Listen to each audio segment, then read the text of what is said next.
Zahra duduk di kursi ruang tamu dengan tangan gemetar.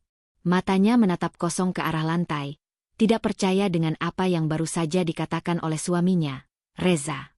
Aku mau kita bercerai. Suara Reza terdengar tegas, tanpa ragu sedikitpun. Jantung Zahra serasa berhenti berdetak. Apa maksudmu, Reza? Suaranya bergetar, berharap suaminya hanya bercanda. Aku sudah lelah dengan pernikahan ini.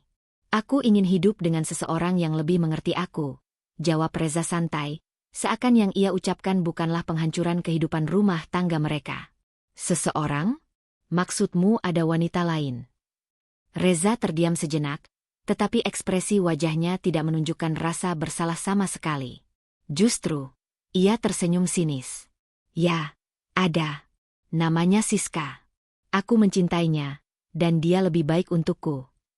Zahra merasa tubuhnya melemas. Bagaimana bisa suaminya, yang telah menikah dengannya selama 5 tahun, dengan mudahnya mengakui perselingkuhan tanpa ada sedikitpun rasa bersalah? Selama ini, ia telah menjadi istri yang setia, mendukung Reza dalam segala hal, bahkan saat kondisi keuangan mereka sedang sulit. Kamu serius, Reza? Setelah semua yang kita lalui bersama. Air mata mulai menggenang di pelupuk matanya. Reza mendengus. Jangan terlalu drama, Zahra. Hubungan kita memang sudah hambar sejak lama. Aku hanya memperjelasnya sekarang. Jadi, lebih baik kamu pergi dari rumah ini. Zahra membeku. Pergi? Ini rumah kita berdua, Reza. Rumah yang kita bangun bersama. Rumah ini atas namaku, potong Reza dingin. Jadi, kamu tidak punya hak atasnya. Aku ingin memulai hidup baru dengan Siska tanpa ada bayang-bayang masa lalu. Aku beri waktu 1 jam untuk berkemas. Hati Zahra hancur berkeping-keping. Ia berdiri dengan kaki yang gemetar, berusaha mencerna kenyataan bahwa pria yang pernah ia cintai kini berubah menjadi seseorang yang tidak dikenalnya. Reza, aku tidak punya tempat untuk pergi sekarang, ucapnya pelan, masih berharap ada sedikit belas kasihan dari pria yang dulu ia sebut sebagai suami. Itu bukan urusanku, jawab Reza dingin. Aku sudah cukup berbaik hati membiarkanmu tinggal selama ini. Jadi, jangan mempersulit keadaan. Zahra tahu bahwa tidak ada gunanya berdebat lebih lama. Dengan hati yang hancur, ia menyeret kakinya ke kamar, mengambil koper dan memasukkan beberapa pakaian seadanya. Ia melihat foto pernikahan mereka yang masih tergantung di dinding kamar, kenangan indah yang kini tak berarti apa-apa. Dengan tangan gemetar, ia melepas foto itu dan melemparkannya ke lantai, kaca bingkai pecah berserakan. Saat ia keluar dari kamar dengan koper di tangan, Reza sudah berdiri di ambang pintu dengan ekspresi tidak sabar. Kamu tidak perlu kembali lagi, ucapnya sebelum membuka pintu lebar-lebar, seolah mengusir seorang tamu tak diundang. Zahra melangkah keluar dengan hati yang berat. Begitu ia berada di luar, pintu rumah itu tertutup keras di belakangnya. Hujan gerimis mulai turun, seolah langit pun turut menangisi keadaannya. Ia berdiri di depan rumah yang dulu ia sebut sebagai rumah tangganya, kini hanya menjadi saksi bisu dari pengkhianatan yang ia alami. Ia tidak tahu kemana harus pergi. Tidak ada teman yang bisa ia andalkan, karena sejak menikah, hidupnya hanya berputar di sekitar Reza. Dalam keadaan putus asa, ia mengambil ponselnya dan menelepon satu-satunya orang yang mungkin masih peduli padanya, ibunya. Bu. Suaranya serak saat panggilan tersambung. Zahra? Ada apa, nak? Suara lembut ibunya membuat air matanya mengalir lebih deras. Reza mengusirku, Bu. Aku tidak tahu harus kemana. Sejenak, tidak ada jawaban di seberang sana. Lalu, suara ibunya terdengar lebih tegas.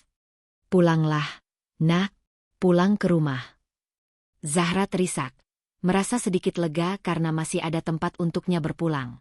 Ia menghentikan sebuah taksi dan memberikan alamat rumah orang tuanya. Di dalam taksi, ia menatap keluar jendela, mengenang bagaimana ia rela meninggalkan keluarganya demi hidup bersama Reza, percaya bahwa mereka bisa membangun kehidupan sendiri. Ternyata, semua itu sia-sia. Namun, Zahra tidak tahu bahwa kepulangannya kali ini bukanlah tanda kekalahan. Ia tidak sekadar pulang sebagai perempuan yang ditinggalkan, tetapi sebagai seseorang yang akan segera menemukan kembali kekuatannya. Dan itu adalah awal dari kebangkitan yang tidak pernah ia bayangkan sebelumnya. Zahra tiba di rumah orang tuanya saat hujan masih mengguyur deras. Rumah besar dengan halaman luas itu menyambutnya dalam keheningan. Ia sudah lama tidak menginjakan kaki di sini sejak menikah dengan Reza. Dulu, ia memilih hidup sederhana bersama suaminya, meninggalkan kenyamanan keluarganya demi membangun rumah tangga yang ia pikir akan penuh kebahagiaan. Ibunya, Bu Farida, berdiri di depan pintu dengan mata berkaca-kaca. "Masuklah, Nak. Kamu pasti kedinginan," ujarnya lembut sambil menarik Zahra ke dalam pelukannya. Dalam dekapan ibunya, Zahra tak mampu lagi menahan tangis. Ia menangis sepuasnya, menumpahkan semua kesedihan dan luka yang selama ini ia tahan. "Aku sudah tidak punya apa-apa lagi, Bu. Reza mengusirku, dia memilih perempuan lain." Bu Farida mengusap kepala putrinya dengan lembut. "Kamu masih punya ibu. Kamu masih punya keluarga yang mencintaimu." Zahra terisak di pelukan ibunya. Untuk pertama kalinya dalam waktu yang lama, ia merasa aman. Malam itu, setelah menenangkan diri, Zahra duduk bersama ibunya di ruang tamu. Ibunya menatapnya dengan penuh kasih, tetapi ada sesuatu dalam sorot matanya yang membuat Zahra merasa ada hal besar yang akan disampaikan. "Zahra," Bu Farida memulai dengan suara tenang, "ada sesuatu yang harus kamu tahu. Aku sudah lama ingin memberitahumu, tapi aku menunggu waktu yang tepat. Mungkin, inilah saatnya." Zahra mengernyit. "Apa itu, Bu?" Bu Farida menarik napas dalam sebelum melanjutkan. "Ayahmu meninggalkan warisan untukmu." Zahra terdiam. Ia tidak menyangka akan mendengar hal itu. "Warisan? Maksud ibu, apa?" "Setelah ayahmu meninggal, dia mewariskan perusahaan keluarga kepada kamu." Mata Zahra membelalak. "Perusahaan? Maksud ibu, perusahaan keluarga yang dulu ayah jalankan?" Ibunya mengangguk. "Ya. Sejak dulu, ayahmu ingin kamu yang meneruskan. Dia selalu percaya bahwa kamu memiliki kemampuan untuk memimpin.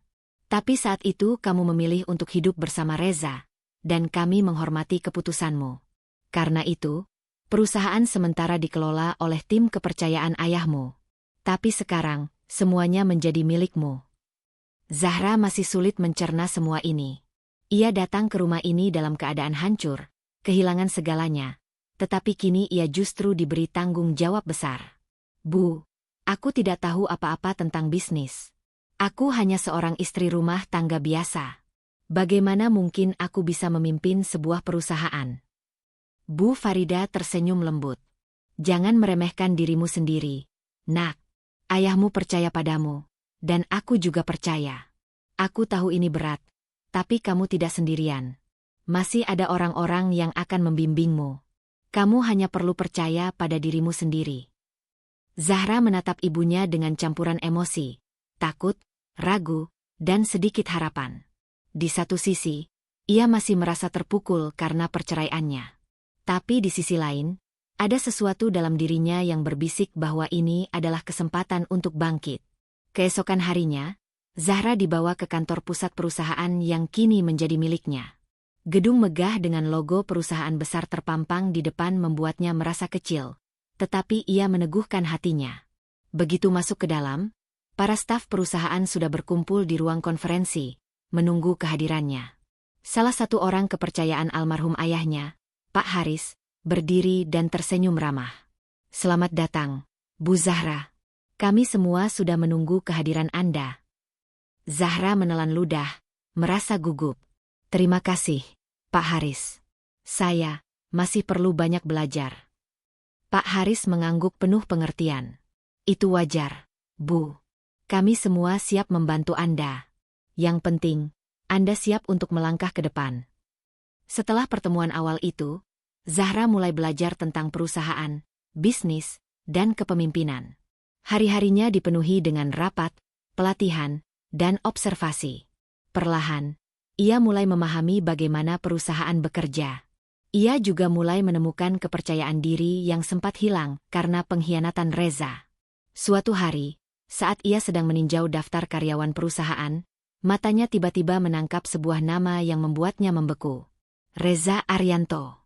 Jantungnya berdegup kencang. Ia memastikan ulang bahwa itu benar-benar mantan suaminya.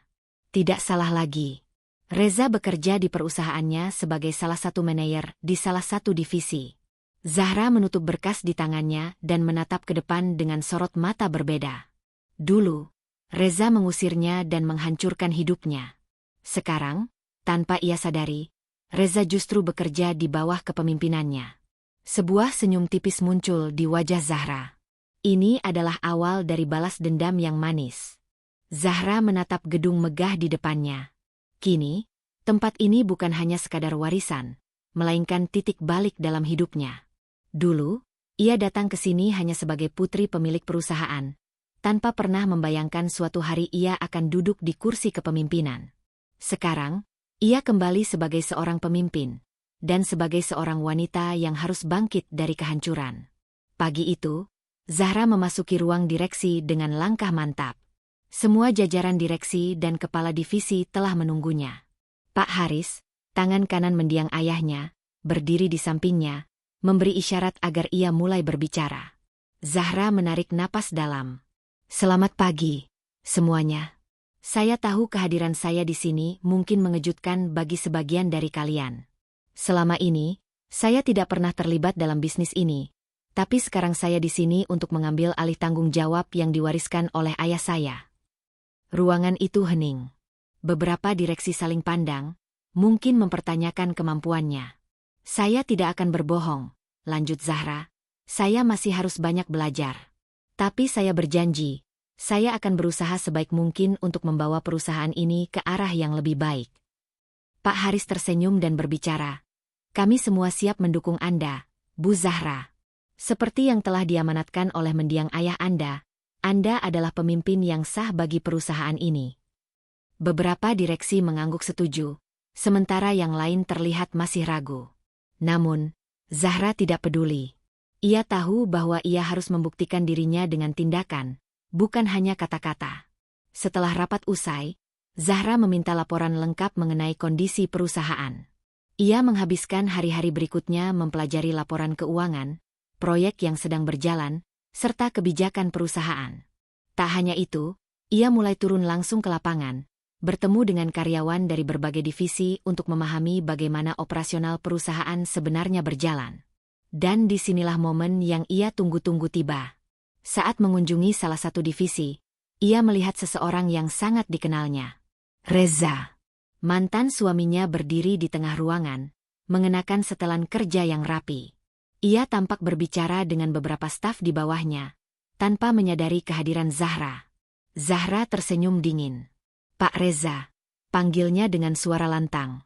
Reza menoleh, ekspresinya berubah drastis saat melihat Zahra berdiri di hadapannya. Matanya membesar, wajahnya memucat. Zahra, suaranya terdengar ragu, seolah tak percaya dengan apa yang dilihatnya. Zahra melangkah mendekat, menatap Reza dengan penuh kemenangan. Senang bertemu dengan Anda lagi, Pak Reza. Saya harap Anda bekerja dengan baik di perusahaan saya. Reza menelan ludah. Perusahaan, kamu. Zahra menyilangkan tangan di dadanya. Benar. Saya pemilik perusahaan ini sekarang. Reza tampak terkejut. Wajahnya yang semula penuh percaya diri kini berubah ketakutan. Tapi, bagaimana bisa? Zahra tersenyum manis, namun ada tajamnya dalam tatapan itu. Ayah saya meninggalkan warisan ini untuk saya. Dan sekarang, saya ada di sini untuk mengambil kembali apa yang menjadi hak saya. Reza tampak kebingungan. Ia menggaruk kepalanya dengan gelisah. Zahra, kita bisa bicara. Zahra menaikkan alis. Bicara tentang apa? Tentang bagaimana kamu mengusirku dari rumah kita? Atau tentang bagaimana kamu memilih perempuan lain dan menganggapku bukan siapa-siapa? Reza terdiam. Jelas, ia tidak memiliki jawaban atas pertanyaan itu. Kamu tahu, Reza, lanjut Zahra dengan nada santai namun menusuk. Dulu aku menangis saat kamu mengusirku. Aku merasa dunia sudah runtuh. Tapi lihatlah sekarang. Aku kembali, lebih kuat dari sebelumnya.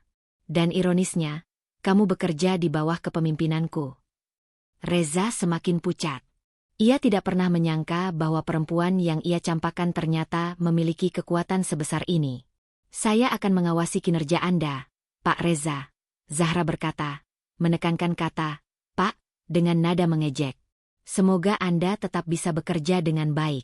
Jika tidak, saya tidak akan ragu untuk menyingkirkan orang-orang yang tidak layak berada di perusahaan ini. Zahra kemudian berbalik dan berjalan pergi, meninggalkan Reza yang masih terpaku di tempatnya. Hari itu, Zahra menyadari sesuatu. Ia bukan lagi perempuan yang dulu diusir dari rumah dengan penuh luka. Sekarang, ia adalah seorang pemimpin. Dan ia akan memastikan bahwa orang-orang yang mengkhianatinya akan membayar harga dari kesalahan mereka. Zahra duduk di kursi kebesarannya, di ruang kantor yang dulu milik almarhum ayahnya. Dari balik jendela besar, ia bisa melihat kota yang sibuk, gedung-gedung pencakar langit yang seakan melambangkan kekuatan dan kekuasaan. Tapi di pikirannya, hanya ada satu hal yang lebih penting daripada segalanya saat ini, membalas dendam kepada Reza. Ia tidak akan bertindak gegabah. Tidak akan menunjukkan emosinya begitu saja. Sebaliknya, ia akan bermain dengan sabar. Ia akan membiarkan Reza menikmati ketenangannya sejenak, lalu menghancurkan hidupnya perlahan-lahan. Zahra menekan tombol interkom di mejanya. Pak Haris, bisa datang ke ruangan saya sekarang. Tak lama kemudian, pintu terbuka dan Pak Haris, tangan kanan ayahnya yang kini menjadi penasihatnya, masuk dengan langkah tenang. Anda memanggil saya, Bu Zahra? Tanyanya dengan hormat. Zahra menautkan jemarinya, menatap pria parubaya itu dengan senyum misterius. Saya ingin tahu lebih banyak tentang salah satu karyawan di perusahaan ini. Namanya Reza. Bisa tolong saya dapatkan semua informasi tentang dia? Pak Haris mengerutkan dahi, sedikit terkejut dengan permintaan itu. Reza? Boleh saya tahu alasannya, Bu? Zahra tersenyum. Anggap saja saya hanya ingin mengenal lebih dalam orang-orang yang bekerja di bawah saya. Pak Haris menatapnya sejenak, lalu mengangguk. Baik, saya akan meminta bagian HR untuk mengirimkan semua data yang Anda butuhkan. Tak butuh waktu lama.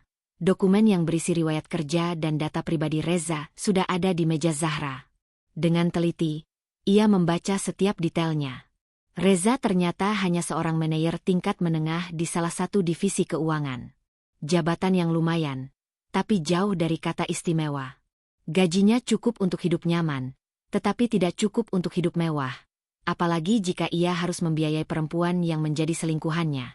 Senyum licik muncul di wajah Zahra. Ia tahu kelemahan Reza sekarang, uang. Langkah pertama, menghancurkan karir Reza. Keesokan harinya, Zahra mengadakan rapat dengan kepala divisi keuangan. Di hadapan semua orang, ia berbicara dengan tenang namun penuh otoritas. Saya sudah mempelajari laporan keuangan perusahaan. Sepertinya ada beberapa bagian yang perlu diperiksa ulang, ucapnya. Dan saya ingin setiap karyawan di divisi ini dievaluasi ulang.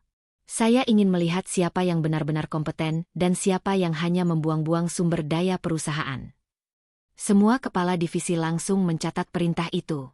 Tapi Reza, yang juga hadir di ruangan itu, langsung terlihat gelisah. Zahra melirik ke arahnya sekilas, menikmati ekspresi ketakutan di wajah pria itu. Mulai besok, saya ingin hasil evaluasi kinerja semua karyawan, terutama manajer divisi, lanjut Zahra dengan nada santai. Saya ingin tahu siapa yang paling layak untuk mempertahankan posisinya di perusahaan ini. Seusai rapat, Reza langsung menghampiri Zahra di luar ruangan. Zahra, bisa kita bicara sebentar? Tanyanya dengan suara pelan. Zahra memiringkan kepala, berpura-pura berpikir. Tentu, Pak Reza. Tapi panggil saya Bu Zahra. Ingat, saya atasan Anda sekarang. Wajah Reza semakin memerah. Tapi ia tetap menahan diri. Bu Zahra, saya hanya ingin tahu, apakah Anda sengaja menargetkan saya? Kenapa tiba-tiba ada evaluasi kinerja seperti ini? Zahra tertawa kecil. Evaluasi ini bukan hanya tentang Anda, Pak Reza. Saya hanya ingin memastikan perusahaan ini dikelola oleh orang-orang terbaik. Jika Anda memang kompeten, Anda tidak perlu takut, bukan? Reza terdiam. Ia tahu ia tidak sekompeten itu. Dan Zahra tahu juga. Zahra menepuk pundaknya pelan sebelum melangkah pergi. Oh, dan satu lagi, katanya sambil menoleh. Saya berharap Anda bisa bekerja dengan lebih giat. Saya ingin melihat apakah Anda benar-benar layak berada di sini atau tidak. Reza mengepalkan tangannya, tapi tidak bisa berkata apa-apa. Langkah kedua, menghancurkan finansial Reza. Beberapa minggu kemudian, hasil evaluasi keluar. Zahra langsung menandatangani keputusan bahwa Reza adalah salah satu manajer dengan kinerja buruk dan harus segera dipindahkan ke posisi yang lebih rendah. Gajinya pun dipotong hampir setengah. Ketika surat keputusan itu sampai ke tangan Reza, pria itu langsung mengamuk di kantor. Apa-apaan ini? Saya diturunkan jabatan, teriaknya di ruangan HR. Tidak ada yang bisa kami lakukan, Pak Reza. Ini sudah keputusan pemimpin perusahaan, jawab salah satu staf HR dengan sopan. Mata Reza memerah. Ia langsung menuju ruang Zahra tanpa mengetuk pintu dan masuk begitu saja. Zahra, apa maksudnya ini? Bentaknya. Zahra mengangkat wajah dari dokumen yang sedang ia baca, menatap Reza dengan santai. Masuk tanpa izin? Itu sudah pelanggaran etika kerja pertama, Pak Reza. Apa yang kamu lakukan padaku? Reza menatapnya penuh emosi. Kamu sengaja menjatuhkanku, kan? Zahra menyandarkan tubuhnya di kursi, menyilangkan tangan di dada. Saya hanya menjalankan kebijakan yang adil. Evaluasi membuktikan bahwa kamu tidak cukup kompeten untuk tetap menjadi manajer. Saya hanya memastikan perusahaan ini memiliki orang-orang terbaik di posisinya. Kamu ingin membalas dendam, ya? Suara Reza meninggi. Zahra tersenyum dingin. Saya? Dendam? Oh, tidak, Pak Reza. Saya hanya melakukan yang terbaik untuk perusahaan ini. Jika kamu merasa terancam, itu berarti kamu tahu kamu memang tidak pantas berada di posisi itu. Reza menggertakkan giginya, wajahnya penuh kemarahan. Tapi ia tidak bisa membantah. Zahra menatapnya tajam. Oh, dan satu lagi. Saya mendapat informasi bahwa pacar barumu cukup boros. Ya? Bagaimana rencana keuanganmu sekarang setelah gajimu dipotong setengah? Wajah Reza langsung berubah drastis. Zahra tertawa pelan. Pastikan kamu bisa bertahan, Pak Reza. Dunia kerja keras. Dan dunia ini tidak berpihak pada pria lemah yang bergantung pada orang lain. Hari itu, Reza keluar dari ruangan Zahra dengan wajah pucat. Tapi Zahra belum selesai. Permainan baru saja dimulai. Reza duduk di ruangannya yang sekarang jauh lebih kecil dari sebelumnya. Jika dulu ia memiliki kantor pribadi dengan pemandangan kota, kini ia hanya memiliki sebuah meja kerja di ruang terbuka, di antara puluhan karyawan lainnya. Bahkan meja itu berada di dekat toilet, membuatnya semakin merasa terhina.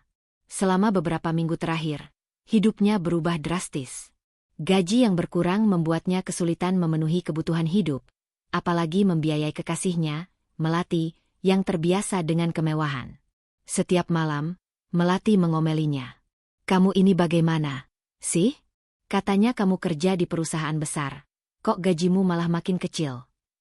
Melati melipat tangannya di dada, wajahnya kesal. Aku juga nggak tahu kenapa.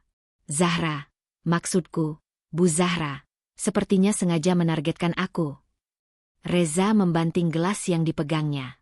Terus, kamu mau diam saja? Kamu kan bisa melawan. Kamu harus buktikan kalau kamu layak ada di posisi tinggi. Reza mengusap wajahnya. Ia ingin marah, tapi ia tidak tahu harus bagaimana. Zahra lebih kuat daripada yang ia duga. Sementara itu, Zahra terus naik ke atas. Di sisi lain, Zahra semakin bersinar sebagai pemimpin perusahaan. Ia berhasil membawa bisnis ayahnya melesat lebih tinggi dengan keputusan-keputusan yang tajam dan berani. Setiap rapat, setiap negosiasi, ia menunjukkan bahwa ia bukan sekadar anak bos yang mewarisi perusahaan tanpa keahlian. Sebaliknya, ia membuktikan bahwa darah kepemimpinan benar-benar mengalir di dalam dirinya. Investor mulai tertarik bekerja sama. Reputasi perusahaan semakin meningkat. Dan yang lebih penting lagi, semua orang di kantor mulai menghormatinya. Termasuk Reza. Kehancuran Reza semakin dekat. Suatu hari, Pak Haris datang ke ruangan Zahra dengan ekspresi serius. Bu Zahra, saya menemukan sesuatu yang menarik tentang Reza, katanya sambil meletakkan sebuah map di meja Zahra. Zahra mengangkat alis. Apa itu? Pak Haris duduk dan membuka dokumen itu. Ternyata, sebelum bekerja di sini, Reza pernah bekerja di 2 perusahaan lain. Dan di kedua perusahaan itu, dia selalu dipecat karena dugaan manipulasi dana. Tidak ada bukti konkret, tapi selalu ada selisih keuangan yang aneh setelah dia masuk ke divisi tersebut. Zahra menyandarkan punggungnya di kursi, matanya berkilat. Jadi, dia memang punya rekam jejak buruk. Betul. Dan saya rasa, kita bisa menggunakan ini untuk langkah berikutnya, kata Pak Haris dengan senyum penuh arti. Zahra tersenyum dingin. Sempurna. Aku ingin kau mengawasi setiap transaksi yang melibatkan Reza.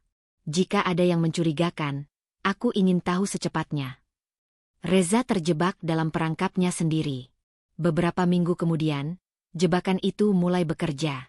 Reza yang mulai putus asa karena tekanan ekonomi, mencoba mencari celah untuk mendapatkan uang tambahan. Ia mulai memanfaatkan posisinya yang tersisa untuk mengutak-atik beberapa laporan keuangan kecil. Tidak besar, hanya sedikit selisih angka yang bisa masuk ke kantongnya.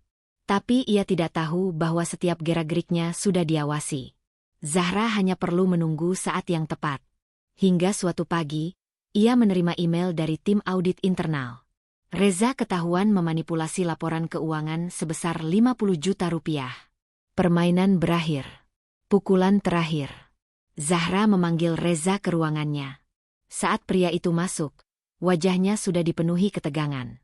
Ia pasti tahu bahwa sesuatu yang buruk akan terjadi. Silakan duduk, Pak Reza, kata Zahra dengan suara yang terdengar ramah, tapi ada ancaman di dalamnya. Reza duduk dengan gelisah. Ada apa, Bu Zahra? Zahra membuka laptopnya, lalu memutar layar ke arah Reza. Di sana, ada rekaman dan bukti transaksi yang menunjukkan bagaimana Reza mengubah angka di laporan keuangan. Wajah Reza langsung pucat. Kamu tahu apa artinya ini, kan? Zahra bertanya, suaranya penuh kemenangan. Zahra, aku bisa jelaskan. Jelaskan? Apa yang mau kamu jelaskan? Fakta bahwa kamu mencoba mencuri dari perusahaan yang memberi makanmu?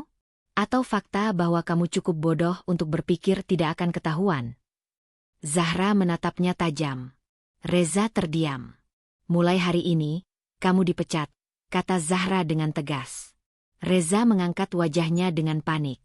Tolong, Zahra. Aku butuh pekerjaan ini. Aku. Zahra tersenyum sinis. Oh, sekarang kamu memohon? Lucu sekali. Aku masih ingat hari di mana kamu mengusirku dari rumah kita sendiri. Sekarang lihat siapa yang mengusir siapa. Air mata hampir jatuh dari mata Reza. Tolonglah. Aku tidak punya tempat lain. Tidak ada toleransi untuk pencuri di perusahaanku, Zahra berkata dengan dingin. Dan satu lagi, aku sudah memastikan bahwa semua perusahaan besar di kota ini tahu tentang kasusmu. Jadi, jangan harap bisa mendapatkan pekerjaan dengan mudah. Reza membeku di tempatnya. Zahra tersenyum puas. Silakan keluar, Pak Reza. Dan jangan pernah kembali. Dengan langkah berat, Reza bangkit dari kursinya dan berjalan keluar. Saat pintu tertutup, Zahra menghela napas panjang. Dendamnya akhirnya terbalaskan. Tapi permainan belum berakhir. Karena masih ada satu orang lagi yang harus menerima hukumannya. Melati. Zahra tersenyum. Dan ia tahu persis bagaimana cara menghancurkannya. Reza berjalan gontai keluar dari gedung perusahaan dengan tatapan kosong. Tangannya gemetar. Pikirannya kacau. Hidupnya yang dulu penuh kemewahan kini hancur berantakan dalam hitungan bulan. Ia ingin marah. Ingin membalas. Tapi apa daya? Zahra terlalu kuat. Dulu, ia meremehkan istrinya, dan sekarang ia menyesal seumur hidup. Namun, Reza masih punya satu harapan terakhir, Melati. Ia pulang ke apartemen mewah yang dulu mereka tinggali bersama. Dengan langkah tergesa, ia membuka pintu. Melati, kita ada masalah, serunya, berharap Melati bisa membantunya mencari jalan keluar. Namun, Yang menyambutnya justru pemandangan yang membuat darahnya membeku. Apartemen itu hampir kosong. Perabotan mahal, pakaian, dan barang-barang pribadi Melati sudah tidak ada. Hanya tersisa beberapa barang murahan yang dulu mereka beli saat pertama kali pindah. Di meja ruang tamu, ada sebuah amplop. Dengan tangan gemetar, Reza mengambilnya dan membaca isinya. Reza, aku bukan perempuan bodoh yang mau hidup miskin bersamamu. Kau bilang kita akan hidup mewah, tapi lihat sekarang, kau bahkan kehilangan pekerjaan. Aku pergi mencari seseorang yang lebih bisa diandalkan. Jangan cari aku, Melati. Kertas itu hampir jatuh dari tangannya. Dikhianati. Dulu, ia mengkhianati Zahra demi Melati. Sekarang, Melati mengkhianatinya demi pria lain. Ia terduduk di lantai. Hidupnya benar-benar hancur. Di sisi lain, Zahra tersenyum menyaksikan kejatuhan musuhnya. Dari dalam kantornya, Zahra menerima pesan dari seorang detektif swasta yang ia sewa. Target sudah meninggalkan apartemen. Dia pergi bersama seorang pria parubaya, pemilik beberapa bisnis hiburan malam di kota. Sepertinya, dia sekarang menjadi simpanannya. Zahra tersenyum sinis. Melati hanya perempuan murahan yang menjual diri demi uang. Ia tidak perlu bersusah payah menghancurkan Melati. Perempuan itu sudah menghancurkan dirinya sendiri. Namun, Zahra masih memiliki satu hadiah terakhir untuknya. Hukuman untuk Melati. Beberapa hari kemudian, sebuah berita mulai tersebar di media sosial. Sebuah video memperlihatkan Melati tengah bersandar mesra pada seorang pria tua kaya raya di sebuah restoran mewah. Tidak hanya itu, dalam video yang bocor itu, Melati terdengar dengan jelas mengatakan, "Reza? Dia cuma batu loncatan. Aku hanya memanfaatkannya. Mana mungkin aku hidup dengan pria miskin sepertinya." Video itu menjadi viral di kalangan para eksekutif dan sosialita. Nama Melati hancur total. Dan yang lebih menyakitkan lagi, video itu juga sampai ke tangan Reza. Saat melihatnya, Reza merasa seperti ditikam berkali-kali. Lelaki itu menangis untuk pertama kalinya. Kini, ia benar-benar tidak memiliki siapapun. Tidak ada pekerjaan, tidak ada uang, tidak ada wanita yang mendukungnya. Sementara di tempat lain, Zahra menikmati secangkir kopi dengan kemenangan. Sekarang, semua pengkhianat sudah menerima hukuman mereka. Hari itu, suasana kantor terasa lebih ramai dari biasanya. Para karyawan berbisik-bisik, membicarakan satu hal yang sedang menjadi pusat perhatian, pemecatan Reza secara resmi. Meskipun sebelumnya Zahra sudah mengusirnya dari perusahaan, hari ini akan menjadi momen yang lebih besar, karena Reza dipanggil untuk tanda tangan pemutusan kontrak di depan semua karyawan. Zahra sengaja merancang ini sebagai bagian terakhir dari kehancuran total mantan suaminya. Reza dipanggil ke kantor. Sementara itu, Reza merasa tubuhnya lemas saat menerima panggilan dari HRD. "Pak Reza, Anda diminta hadir di ruang meeting utama jam 11 siang. Ada pembahasan mengenai pemutusan kontrak kerja Anda," kata suara di telepon dengan nada dingin. Reza menggenggam ponselnya erat-erat. Ia sudah tahu ini akan terjadi, tapi tetap saja, mendengarnya langsung membuat dadanya sesak. Namun, ia tak punya pilihan. Ia harus datang. Sidang pemecatan yang memalukan. Pukul 11 tepat, Reza melangkah ke ruang meeting utama. Saat pintu terbuka, ia terkejut melihat hampir semua manajer dan staf senior sudah berkumpul. Bahkan beberapa karyawan biasa terlihat berdiri di luar, mengintip ke dalam ruangan dengan rasa ingin tahu. Di ujung meja panjang, Zahra duduk dengan tenang, mengenakan setelan kerja yang berwibawa. Matanya menatap Reza dengan dingin, seolah ia bukan lagi pria yang pernah menjadi suaminya. "Silakan duduk, Pak Reza," kata seorang staf HRD dengan suara formal. Dengan wajah menegang, Reza duduk. HRD mulai membacakan dokumen pemecatan. Setelah melalui investigasi lebih lanjut, perusahaan memutuskan untuk mengakhiri kontrak kerja dengan Anda atas dasar pelanggaran kode etik, yaitu manipulasi laporan keuangan. Dengan ini, status Anda sebagai karyawan kami resmi dicabut. Sejenak, ruangan hening. Semua mata tertuju pada Reza, yang kini menunduk tanpa bisa berkata apa-apa. Zahra lalu bersandar di kursinya dan berkata dengan nada santai, "Pak Reza, Sebelum Anda menandatangani dokumen ini, saya ingin menambahkan sesuatu. Reza menelan ludah. Ia tahu Zahra tidak akan melepaskannya begitu saja. Tamparan terakhir dari Zahra. Zahra berdiri, lalu melemparkan setumpuk dokumen ke meja di depan Reza. Itu adalah laporan dari 2 perusahaan tempat Anda bekerja sebelum ini, kata Zahra. Menarik sekali melihat pola yang sama. Selalu ada dugaan manipulasi keuangan setiap kali Anda bekerja di suatu tempat. Para karyawan mulai berbisik-bisik. Jadi dia memang sudah terbiasa main curang. Pantas saja dipecat. Perusahaan kita bisa rugi besar kalau dia tetap di sini. Reza mengepalkan tangannya, wajahnya merah padam. Namun, Zahra belum selesai. Jujur saja, saya bisa saja membawa kasus ini ke jalur hukum. Tapi saya memilih tidak melakukannya. Bukan karena saya kasihan, tapi karena saya tahu hidupmu sudah cukup hancur tanpa harus masuk penjara. Tamparan itu begitu keras, bukan secara fisik, tetapi di dalam batin Reza. Ia merasa seluruh harga dirinya diinjak-injak di depan semua orang. Tanda tangan terakhir. Dengan tangan gemetar, Reza akhirnya mengambil pulpen dan menandatangani dokumen pemecatan itu. Saat ia menyerahkan kembali kertas tersebut, HRD mengambilnya dengan cepat, seolah ingin segera menghapus nama Reza dari daftar karyawan. Zahra tersenyum tipis. "Kamu sekarang bebas, Reza," katanya dengan nada tajam.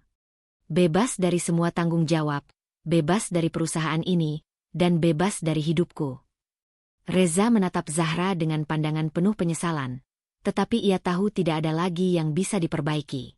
Dengan langkah berat, ia berdiri dan berjalan keluar ruangan. Para karyawan menatapnya dengan tatapan dingin, tidak ada satupun yang merasa kasihan.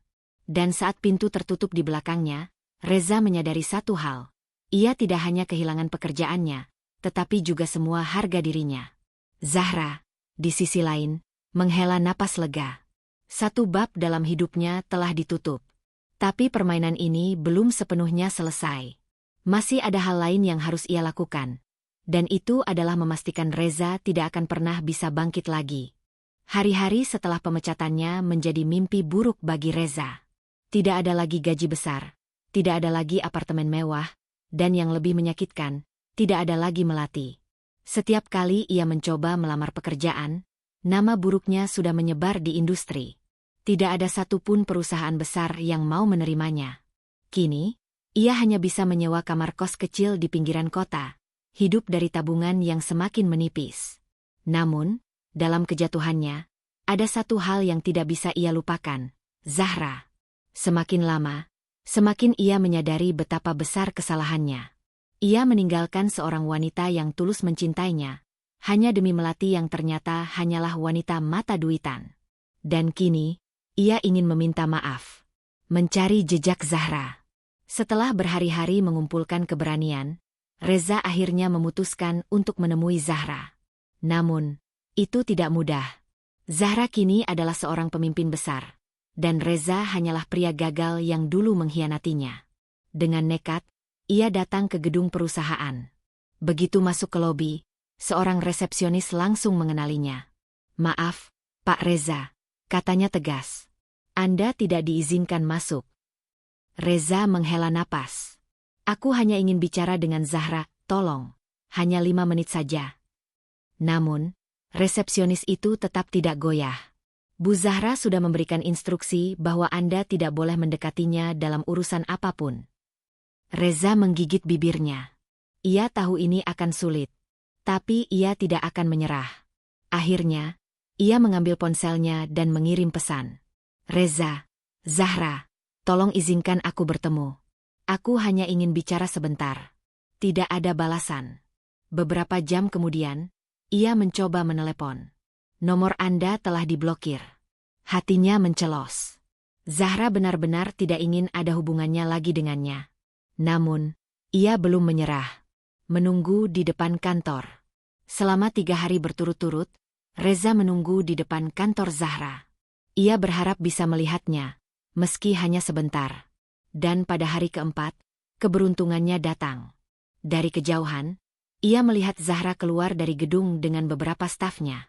Ia terlihat anggun dengan setelan kerja mahal, benar-benar sosok yang berbeda dari Zahra yang dulu ia tinggalkan.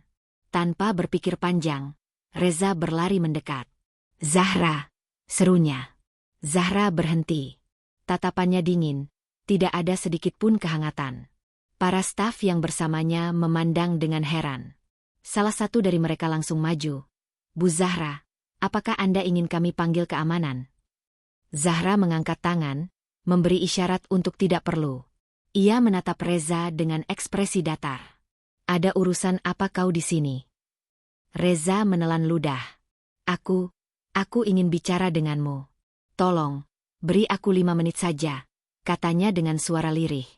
Zahra menghela napas, lalu menoleh ke stafnya. "Tunggu di mobil." Begitu mereka pergi, Zahra menatap Reza tajam. "Baik, kau punya 5 menit. Bicara." Permohonan maaf yang terlambat. Reza mengumpulkan keberanian. "Zahra, aku tahu aku telah melakukan kesalahan besar. Aku menyesal telah meninggalkanmu." Zahra tidak bereaksi. Wajahnya tetap dingin. "Aku buta, Zahra. Aku tergoda oleh Melati. Aku mengira dia adalah kebahagiaanku, tapi aku salah."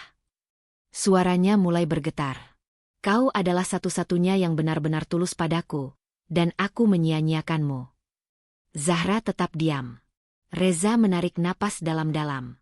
"Aku tidak berharap kau menerimaku kembali. Aku hanya ingin kau tahu bahwa aku benar-benar menyesal, dan aku meminta maaf." Untuk pertama kalinya, ada secercah emosi di wajah Zahra, bukan amarah, tetapi kelelahan. Zahra menatap Reza, lalu berkata dengan suara pelan tapi tegas, "Maaf? Itu saja?" Reza terdiam. "Kau menghancurkan hidupku, Reza. Kau mengusirku dari rumah, menukar aku dengan perempuan murahan, dan saat kau kehilangan segalanya, kau datang padaku untuk meminta maaf." Zahra tertawa sinis. "Betapa mudahnya hidupmu." Reza menunduk, tidak bisa membantah. "Aku tidak butuh maafmu," lanjut Zahra. "Aku sudah bahagia. Aku sudah punya hidup yang lebih baik tanpamu." Reza menatapnya putus asa. "Zahra, tolong, beri aku kesempatan untuk menebus kesalahanku." Zahra mendekatkan wajahnya, menatap matanya langsung. "Kesempatan?" Ia tertawa kecil. "Lihatlah di sekelilingmu, Reza. Aku tidak butuh kau lagi. Kau bukan siapa-siapa bagiku." Reza merasakan dadanya sakit. "Tapi aku..." "Simpan saja rasa penyesalanmu. Kau hanya datang padaku karena kau sudah tidak punya siapa-siapa lagi." Zahra menatapnya penuh rasa jijik. "Aku tidak ingin melihatmu lagi, Reza. Hidupmu sekarang bukan lagi urusanku." Tanpa menunggu jawaban, Zahra berbalik dan berjalan pergi. Reza hanya bisa berdiri terpaku, menatap punggungnya yang semakin menjauh. Kini, ia benar-benar sendirian. Hari-hari berlalu, dan Zahra semakin sibuk dengan urusan bisnisnya.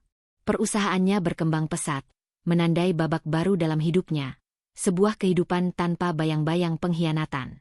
Ia tidak lagi memikirkan Reza. Baginya, pria itu hanyalah masa lalu kelam yang tidak layak diingat. Namun, satu hal yang membuatnya tersenyum puas adalah bagaimana takdir memainkan peranannya dengan sempurna. Kehancuran Reza yang sempurna. Setelah ditolak mentah-mentah oleh Zahra, kehidupan Reza semakin terpuruk. Ia kehilangan segalanya. Pekerjaannya, reputasinya, dan harga dirinya. Ia mencoba mencari pekerjaan di tempat lain, tetapi setiap perusahaan besar menolaknya. Rupanya, berita tentang kelakuannya saat dipecat dari perusahaan Zahra telah menyebar luas.